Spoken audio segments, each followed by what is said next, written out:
I made my own lane, got my own swag. I'm a vibe, B. I'm in my own bag. My fly different, yep, I embrace that. I know my time coming, ain't gotta chase that. I'm built different, I hit different, always have. Ain't no shorty like me, keep it 100,000. I put my heart in it. What's up, y'all? Welcome back to Beauty for Ashes. It's your girl Toya, and I'm back with another video for y'all.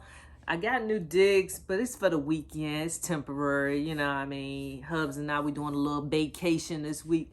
But I had to drop a video for y'all because that's what I do. It's about commitment, people. You got to commit to your craft so you can get better at it. All right? So this week, we're going to talk about anxiety. So a lot of people are struggling with their mental health, you know, especially anxiety, because there's so much going on in the world that we have to be concerned with, especially if you got your news on or you stuck to your social media pages like I am. It's a lot that we could be worried about. So today I'm going to talk about kind of managing that anxiety and just finding some calm in the storm. So I did take notes today, so y'all should take some notes too so you can come back and refer to them. But also you can come back to my video at any time because guess what? It's always going to be here for y'all. All right, so listen, when we talk about anxiety, a lot of times we are anxious for things that we fear may happen that really haven't happened yet. So it's things that could possibly happen, things that could possibly go wrong. And this is something that I deal with a lot. Like a lot of times I overthink things and I think like, what if this situation turned out this way? What if this don't happen? What if this does happen? And I get myself all worked up. Talk about fear. Fear is something that you think may happen or you're afraid of something that could potentially happen. So is your fear grounded in reality or is that fear unfounded? So that's something that you want to start with. And then you want to also manage the things that you can control. All right, so if you think like I may get sick, you know, or somebody in my family is dealing with sickness, what can you control in that realm?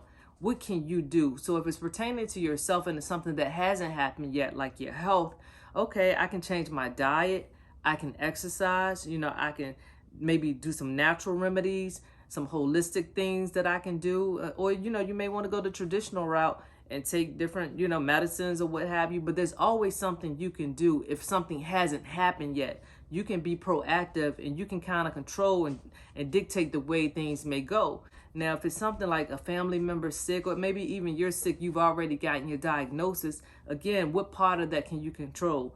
So you can control how you react to it. So we're human. So initially, if you get a bad diagnosis, your first thing is going to be, you know, you're fearful, you're scared. You're going to continue to think about it. You angry. You know, you just have a whole wave of emotions that you're dealing with.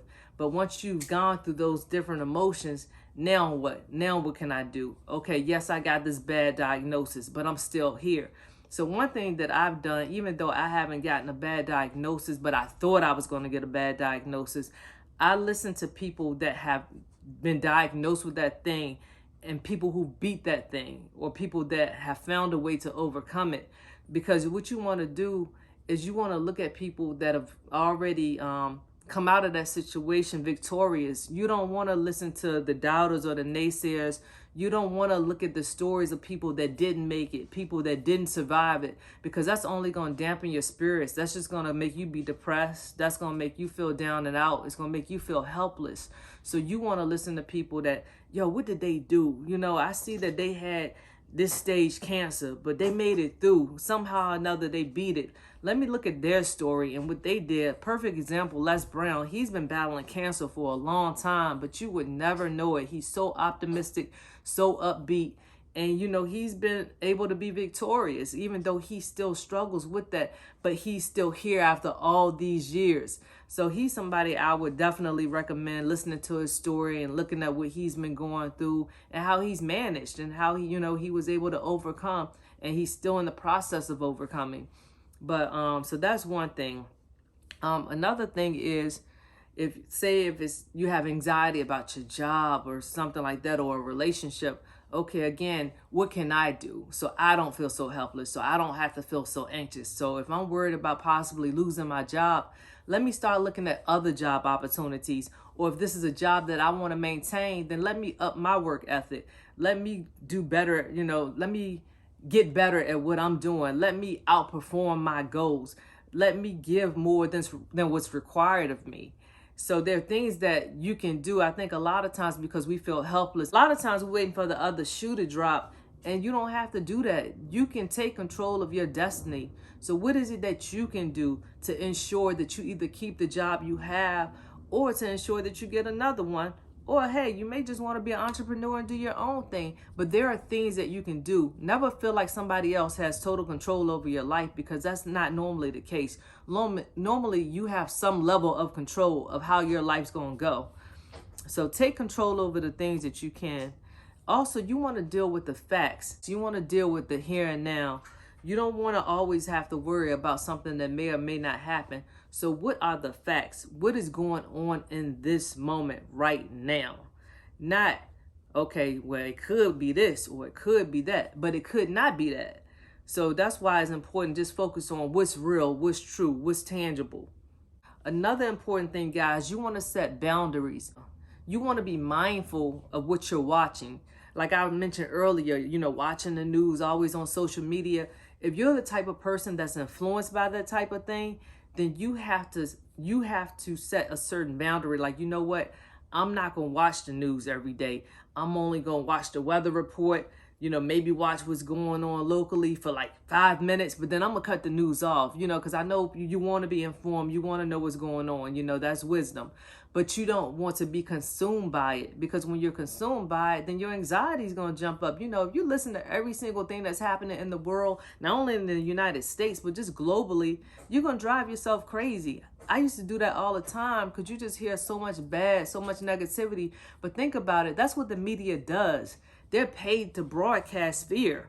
So it's just like you have to change your reality. You have to think about things that are positive, because unfortunately, positivity don't always get ratings, But people, they want to know who got shot, who broke up, who doing this, who doing that. Like, people just want to be entertained. So that's what the media feeds people. And then people, they react off of fear. So the media is going to be like, yo, COVID is so bad, this, that, and the third, this many people dying. You have to be mindful of what you watch, what you listen to, who you surround yourself around. You can't be around people that's always talking about negativity. You can't be around people that's always gossiping, bringing other people down. You have to be mindful of what you allow into your inner mind, what you allow into your thought process. You have to take control over those things, because if not, your mind is just a dumping ground to be poured into, and that's going to cause extreme anxiety. So you have to take control, but like, you know what? I'm not going to watch this. I'm not going to listen to that. I'm going to take a break from social media so that you can get your mind right. Because I ain't going to lie, when this whole COVID thing was at its height, when it was like ramping up, I used to watch, I ain't gonna say always the news, but social media. I was watching that like almost every day, looking at different videos about it. And I felt anxious. Then, they talking about this food shortage. They talking about all this different stuff that could potentially happen. The internet shutting down. I mean, just all kinds of crazy stuff. And I allowed myself to be consumed with it. And it changed my mood. It altered how I was feeling, how I was going from my day to day, because I was so caught up in those things. And once I turned that TV off, once I stopped going on social media as much and looking that stuff up, I felt so much better. It was almost like those things didn't exist. It only exists if you watch it and you look at it. But once you stop looking at it, it doesn't. I mean, of course, let me correct myself. It exists, but to what extent does it exist? So it can exist very minimally once you turn the TV off. Once you turn off social media, then your mind is not thinking about it as much. So yes, it's still there, but it's not necessarily there for you in your day-to-day life. All right? What else? Of course, I'm spiritual based, so you got to pray and trust God. That's all you can really do at the end of the day, because if you are a Christian or you are spiritually based, then your life is already planned out. It's going to be what it's going to be. You can kind of control how you get to your outcome, but your outcome is your outcome. At least that's what I believe. I can't force that on everyone, but that's how I feel. Just pray and trust God. Whatever it is you're worrying about, it was a saying that said, if you're going to pray, don't worry. If you're going to worry, don't pray. So I try to go by that. It's hard, it's difficult, but when I do it, it's easy, because you're like, you know what, God, I just pray, Lord, that you just take care of this. you watch my kids, I pray for our health, and then just go about my day. When I'm able to do that and master that, life is so easy. Life is a blast and it's a breeze because it's like I'm no longer dependent on myself. I'm trusting a higher power that I feel like has ultimate control over the situation. And last tip I have for y'all, make sure that you're replacing that anxiety and that negativity with positivity. So read things that are positive and encouraging. Listen to videos that motivate and inspire you and that lift you up, that build you up. Things that replace those negative thoughts, those anxious thoughts. You know, look at videos that teach you how to deal with anxiety. Read books that teach you how to manage your fears and emotions. Those things are always helpful. So anyway, guys, I hope this video was helpful to you. I hope you got something out of it. Please share, subscribe to my channel, like my videos, leave me some comments. Let me know what y'all think. I'm about to run. Me and Hubs, we about to do it up. I might do some vlogging. You might see it. So anyway, guys, I'll be back next week with another video for y'all. Deuces.